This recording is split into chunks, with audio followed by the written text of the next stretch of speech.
மாறார் Karthik B Chidambaram விஜயை பற்றி போடுறாரு. ஆதரவு இருக்கிறதா என்பதில் எனக்கு சந்தேகமில்லை.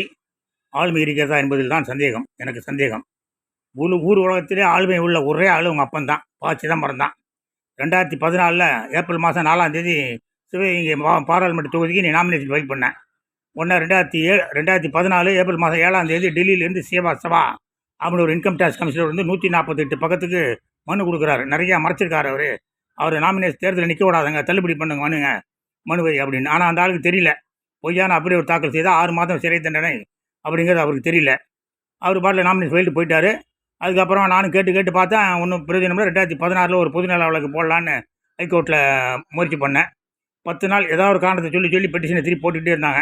ஒரு நாள் வீட்டுக்கு வந்தால், if you want to pursue the matter சீக்கிரமே pursue this matter in civil court of law அப்படின்னு சொல்லி என்ன டேட்டில் போட்டு வருதுன்னா 26/4/2014 20 நாளில் கிரிமினல் குற்றத்தை சிவில் குற்றமாக மாற்றிட்டார் சிதம்பரம். தேர்தல் ஆணையம் மாற்றிருச்சு கிரிமினல் குற்றத்தை சிவில் குற்றமாக மாற்றிருச்சு. இன்ன வரைக்கும் யார் சொல்லி மாற்றினா, எப்படி மாற்றினா, யாராவது ஜனாதிபதி ஒப்புதல் கொடுத்தாரா, பிரதம மந்திரி ஒப்புதல் கொடுத்தாரா, பாராளுமன்ற ஒப்புதல் கொடுத்தாரா, ஒன்றும் தெரியாது.